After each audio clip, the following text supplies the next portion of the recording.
Please welcome Alan Cumming.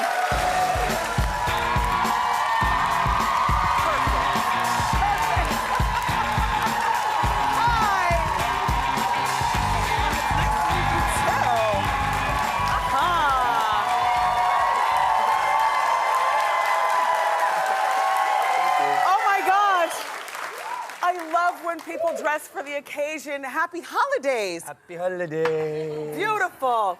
And you're out. I mean, I've seen a lot of pictures of you. Yes. You know, in your real life, going to parties and things like that, and on the red carpet. You are a very snappy dresser. Why, thanks. Yes. It's called. We have a few of your red carpet pictures. Everybody, just take a look. Fabulous, more fabulous, and the most. Oh, that's a good one. Yeah.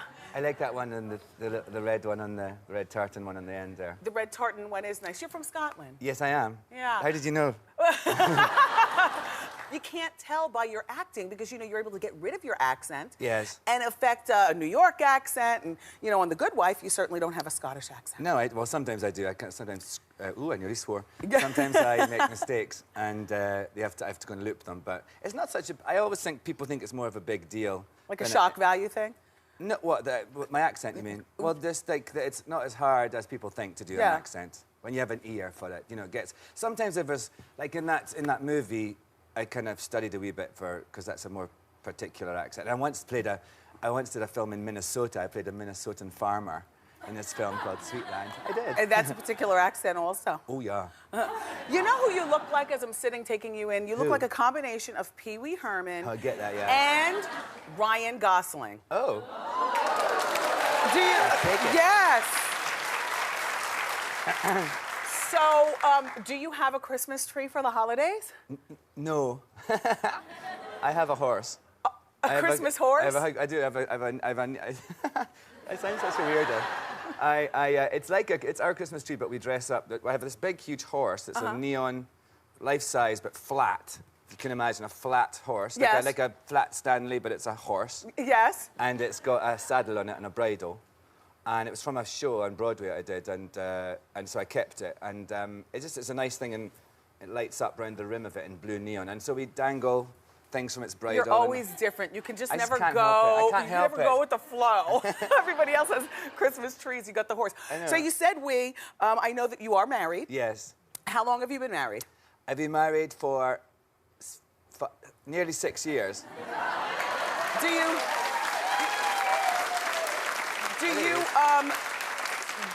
and your husband, do you want children? No. You've thought about it? I've thought about it. Yeah, over the years, even before him, I thought about it quite a lot. I actually wrote a novel about 10 years ago that was really just a thinly veiled memoir about me wanting to my thoughts about how to have a child, you know, on your own or not in a relationship. And so I've given it over the years a lot of thought. And it's funny, now I'm in this really great relationship. It would be the best time ever to do it. We've just both decided that, no, we're not gonna. Decide not to. We're content. You know? Yes, you were on the same page with that. It's almost like now that because gay people can adopt, or it's easier to adopt, that actually you feel more pressure to. You know, like when you're having kids, you're like, all right, shut up. Yeah. Welcome to what it's like being a girl. I know. God, right? You guys are huh? I was going to ask you about your hair. Wig. This is called my Twanbray. It started out black, but my wigologist dyed it. So instead of ombre, it's Twanbray. Do you like it? Yeah. Thank you. I did like it. Thank you. Because I had one in that clip, didn't I?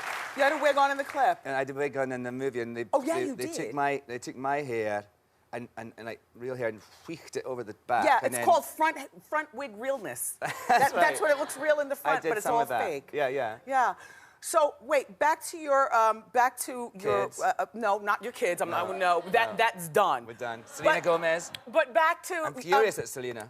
Furious at Selena. What, for going back with Justin Bieber? Did she go back with him? I missed that bit. Well, no, not yet. Selena's angry because Justin's talking to the Jonas. Yes. And she's taking sucker with Taylor Swift. Yes. Isn't it crazy? Isn't it crazy that we get involved in the lives of these people and have a real opinion about it?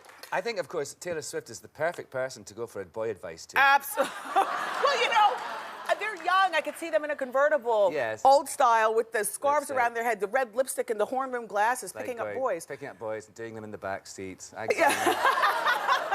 You know, They're young. We remember what it was like. So let's talk about your movie that you have out now. In part of the movie, you play a 70s drag queen. It started off, yeah. I love it. The first time you see me, it's so embarrassing. There I am. Horrible. And there's another bit, there's a Carmen Miranda moment as well. And I do 2 drag bits, and the second bit is even more horrifying than that. Because they give me this, it's a Carmen Miranda, but they give me like a gauzy tummy. Do you know what I mean? Like, it's all one thing. It's not like my tummy and then a right, bikini. it's one big piece. So that feels really weird. Yeah. So, yeah, but I play a drag queen and then he stops being a drag queen and sings, and but he meets this guy very quickly, and then they try to adopt. The premise of the movie. The premise of the movie is there's a gay couple in the 70s try to adopt a Down syndrome boy that they've taken in because his mum got picked up by the vice squad and she abandoned him. So I take him in, and we have a lovely family unit, and then when we try to properly adopt him, of course, the authorities find out we're gay and they take him away and everything. He's put into an institution. And you're wonderful in the movie, and congratulations on the Oscar buzz. Thank you. You're very, very talented, Alan. You know, is it true that you're going back to the stage with Liza Manelli? I am, yeah. Liza and I listen to me, Liza and I. That's a gay man's dream, right? We did a show in Fire Island this summer. Of course. Liza and me in Fire Island. I'd say it was the epicenter of gayness. Yes, yes. And there we are. Look, she's grabbing my crotch. I know. He's a cheeky chap. So you guys are going to do a little... Yeah, we're doing it in New York at Town Hall on March the 13th or 12th, I think. But that's her birthday in March. It's the night before her... It's the night after her birthday. Perfect. So it's a birthday celebration for Liza, and it's direct from Cherry Grove, Fire Island. Perfect.